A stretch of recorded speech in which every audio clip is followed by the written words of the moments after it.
familias y amigos, y esperamos que el culto del domingo sea una bendición en este lugar. Yo sé que ustedes aman la Iglesia del Amparo Divino, y yo quiero que ustedes aprendan a amar la Iglesia del Amparo Divino. No, el pastor se ama y se quiere, pero los pastores están y mañana pueden salir. Los pastores no son permanentes en las iglesias, pero la iglesia sí sigue permanente. Cuando Pablo hablaba y hablaba de las iglesias, no hablaba de los pastores de las iglesias, él hablaba de las iglesias. La iglesia es el fundamento, la iglesia es lo importante en esto aquí, hermanos. No somos nosotros los hombres, sino que la iglesia del Amparo Divino permanezca y que haga noticia, que se haga noticia de ella, donde Dios la bendice. Hasta aquí la ha bendecido y yo sé que Dios la va a seguir bendiciendo en una manera grande. Así que yo glorifico a Dios por eso. Y ese es mi propósito. Así que Dios lo bendiga. Vamos a poner de pie un momentito y vamos a traer algo de la palabra del Señor. Por eso le di parte a los hermanos, porque yo no trato de meterle mucho a mi cuerpo, hasta donde yo pueda llegar. Aleluya. Pero sí queremos que busquemos en Mateo 7. Por cierto, le dimos lectura antes, pero quiero que busquemos otra vez. Capítulo 7 de Mateo.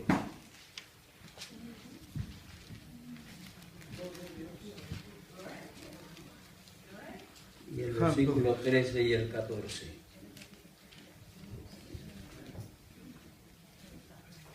Bendito Dios. Gloria a Dios, aleluya. Dios. Amén.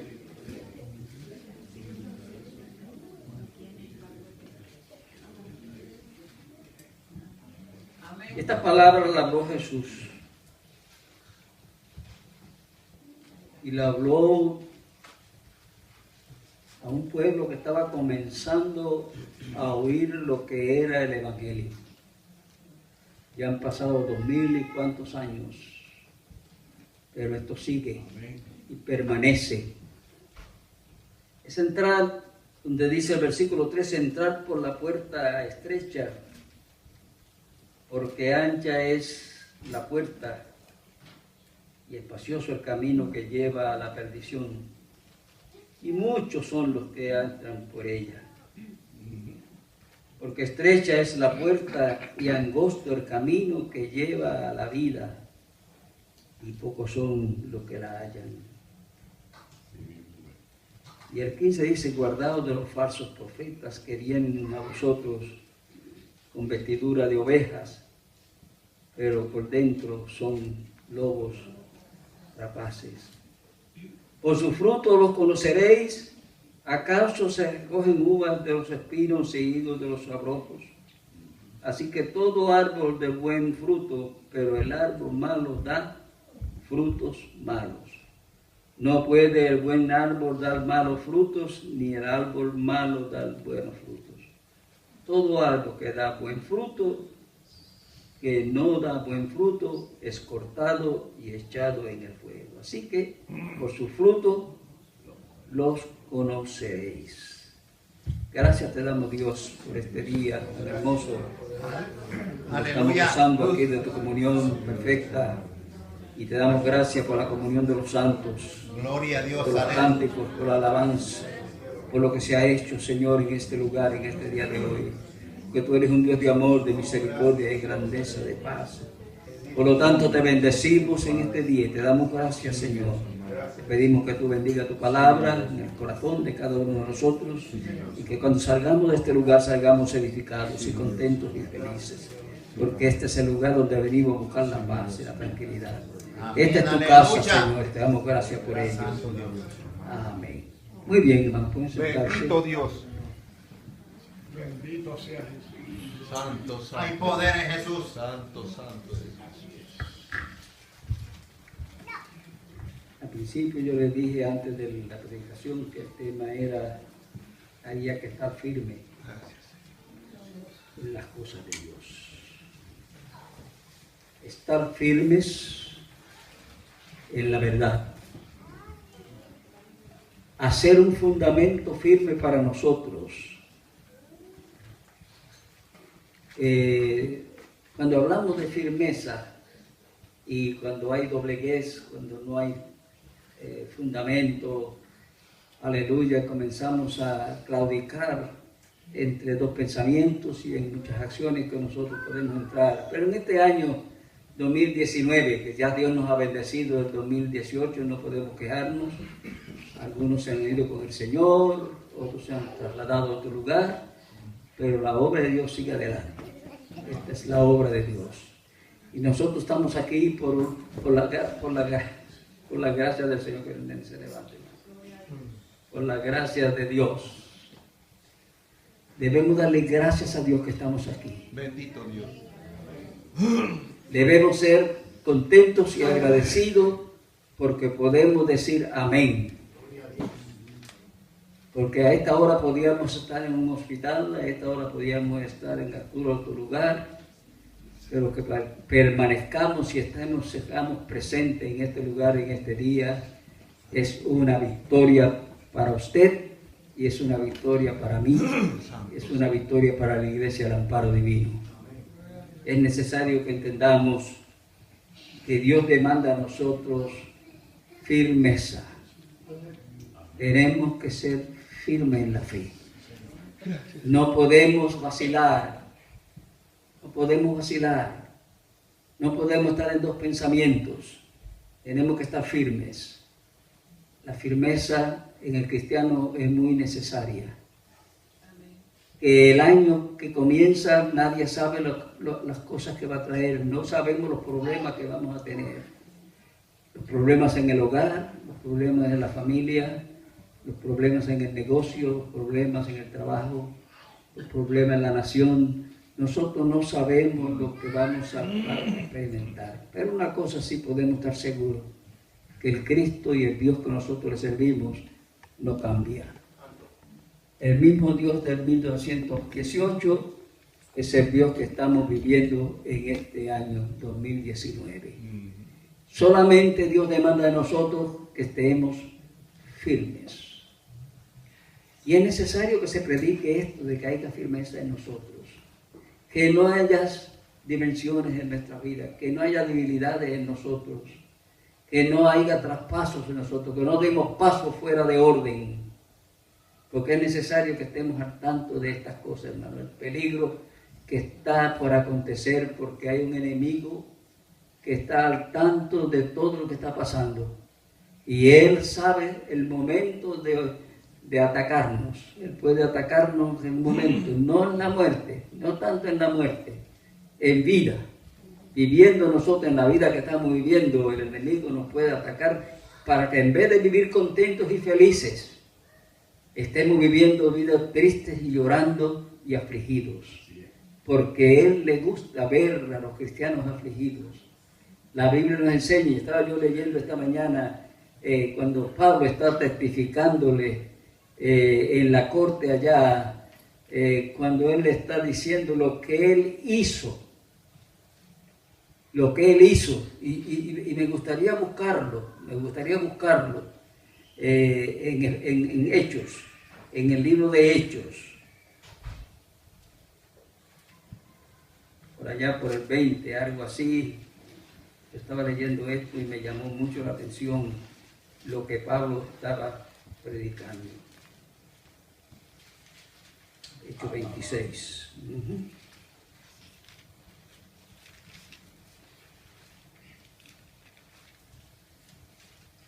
Fíjese lo que estaba hablando el apóstol San Pablo en el capítulo 26 de los Hechos.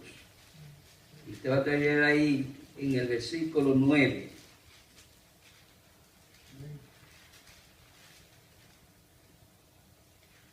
Porque él está demandando y quiere ir a Roma. Pero él se llegó el momento cuando hubo una corte donde él estuvo presente allí. Festo estaba allí y estaba el rey que vino en aquel tiempo, vino a visitarlo a él. Y Pablo estuvo en ese lugar porque era necesario. Luego de estar 2 años presos, Pablo, antes de ser llevado a esta reunión que hubo, escucha lo que dice ahí. Fíjate bien, yo ciertamente había creído mi deber hacer muchas cosas contra el nombre de Jesús de Nazaret. Está hablando él en su defensa. Yo ciertamente había creído en mi deber, que para él estaba haciendo algo bueno. Era un deber, que había que destruir esa secta que se estaba levantando. Había creído en mi deber haber hecho muchas cosas contra el nombre de Jesús de Nazaret, lo cual también hice en Jerusalén. Oiga bien, yo encerré en cárceles a muchos de los santos, habiendo recibido poderes de los principales sacerdotes, y cuando lo mataron, yo di mi voto. Él lo buscaba, lo mataban, y él testificando, yo di mi voto. Y muchas veces castigándolos en toda la sinagoga, los forcé a blasfemar. Y enfurecido sobremanera contra ellos, los perseguí hasta en las ciudades extranjeras. Y dice Pablo, y ocupado en esto, iba yo a Damasco, con poderes y en comisión de los principales sacerdotes, y cuando al mediodía, porque estaba testificándole al rey que había venido a visitar a Festo en esos días con su esposa, y él le dice, y cuando al mediodía oí oh rey, yendo yo por el camino, vi a una luz del cielo que sobrepasaba el resplandor del sol, la cual me rodeó a mí y a los que iban conmigo. Y habiendo caído todos nosotros en tierra, oí una gran voz que hablaba y decía en lengua hebrea, Saulo, Saulo, ¿por qué me persigues? Dura cosa te es dar cosas contra el aguijón. Yo entonces dije, ¿quién eres, Señor? Y el Señor dijo, yo soy Jesús, a quien tú persigues. Pero levántate y ponte sobre tus pies, porque para esto he aparecido a ti, para ponerte por ministro y testigo de las cosas que han visto y de aquellas que han de aparecer delante de ti, librándote de tu pueblo y de los gentiles a quienes ahora te envío, para que abras sus ojos, para que se conviertan de las tinieblas a la luz y de la potestad de Satanás a Dios, para que reciban por la fe para mí perdón de pecados y herencia entre los santificados. Y fíjese cómo le habla a él.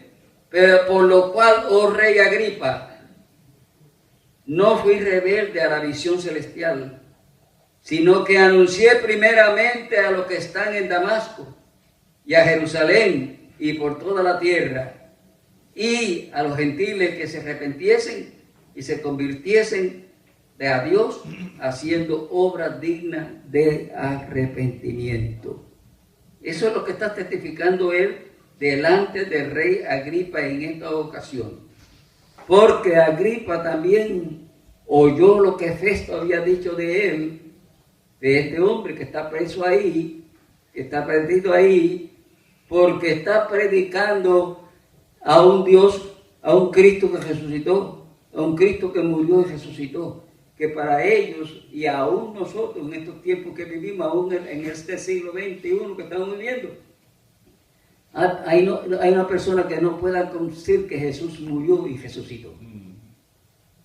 Porque es difícil entender la verdad.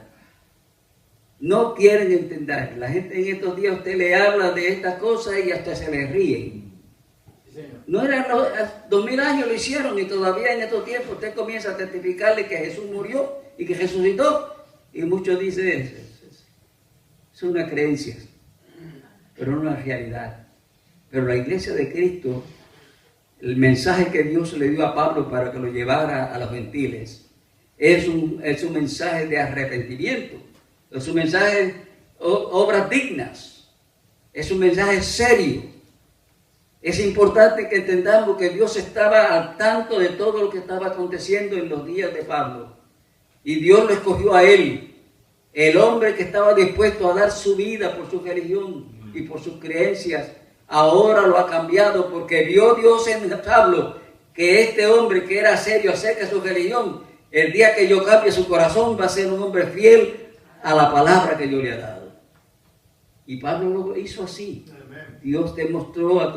Pablo demostró a través de su mensaje, de su sufrimiento, hermano, porque la vida del apóstol Pablo fue una vida triste, una vida de sufrimiento, de amargura, aleluya, pero él confiaba de que Jesús estaba con él, que su esperanza estaba segura, que él estaba bien en lo que estaba, porque Dios se le había presentado en el camino a Damasco y le había hablado, y él entendió la voz de Dios y se lo dijo en lengua hebrea, no en el idioma que estaban hablando en aquellos tiempos, sino en el lenguaje que yo aprendí, la fe que yo tengo. Él me dijo estas palabras, y es buen pueblito.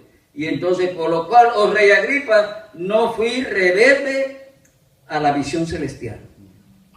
Está hablándole al rey que vino a visitarlo, y él quería oírlo. Y a lo último, acerca de esto, a lo último, ¿qué dijo Agripa? Este hombre hubiese sido libre hoy si no hubiese demandado a César. Porque él lo cogieron en Israel cuando dio aquel viaje.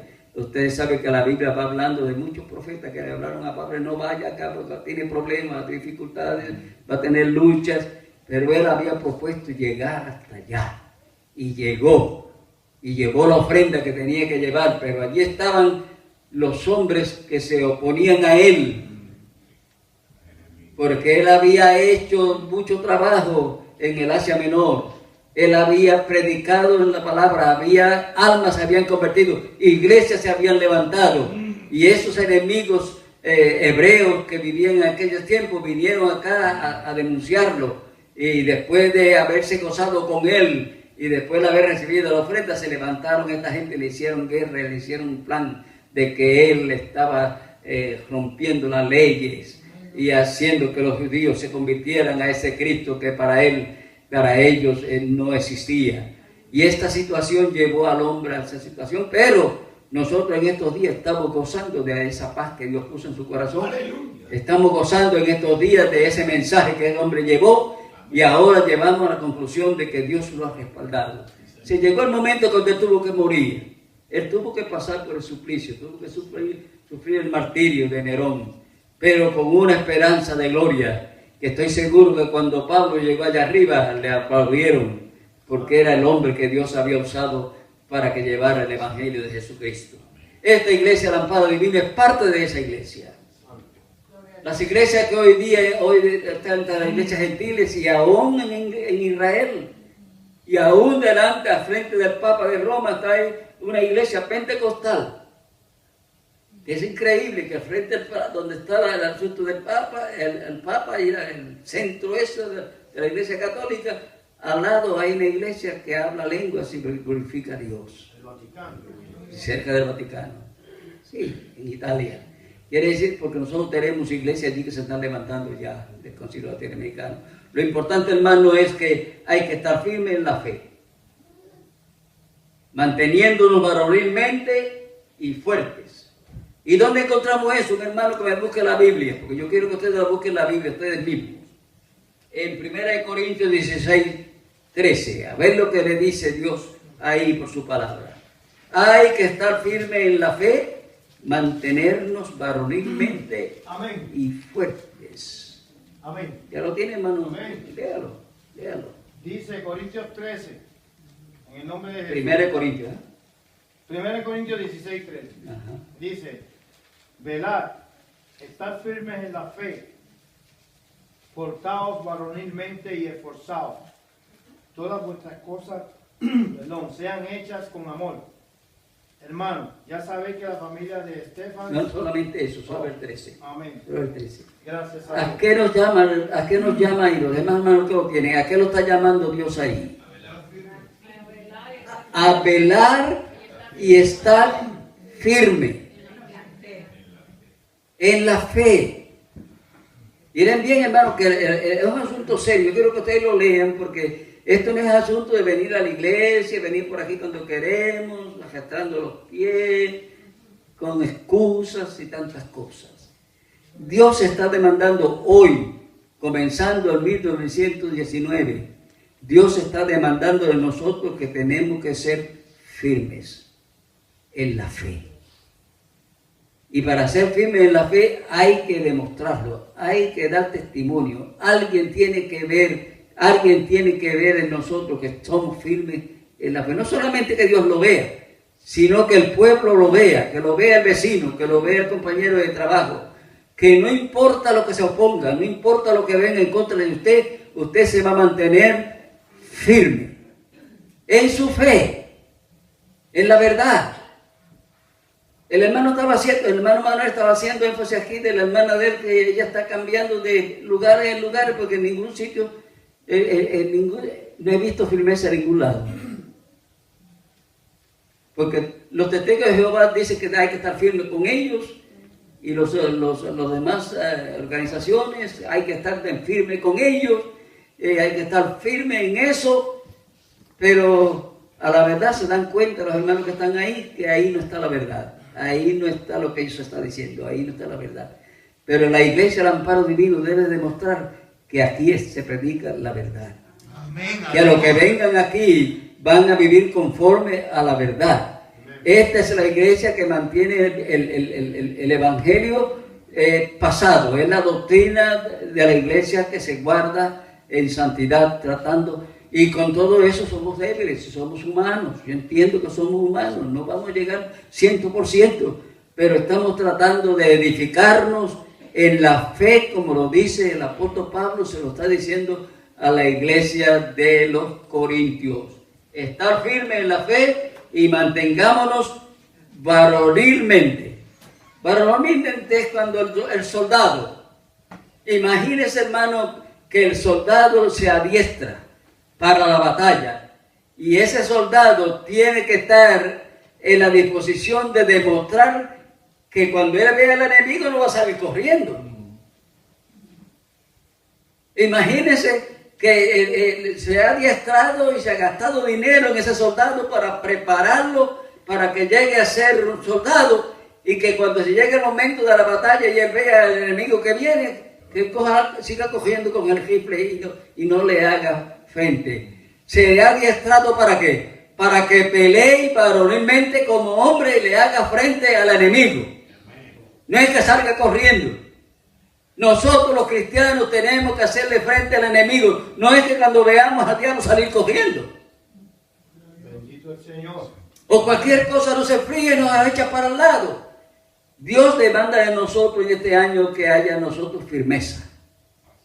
Que aunque venga lo que venga, que surja lo que surja, que se muera quien se muera, hay que ser firme en el Señor.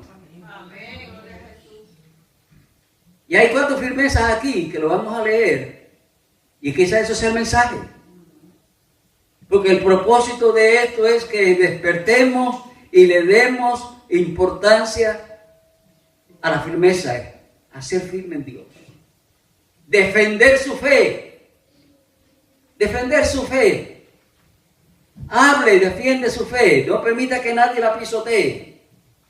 Hay que hacerle frente a todas esas cosas, pero sobre todo que no seamos vacilantes, que seamos movidizos, sino que seamos firmes. Firmes en la fe. ¿Qué nos dice Gálatas 5:1? Bueno, Manuel, léame esa partecita ahí.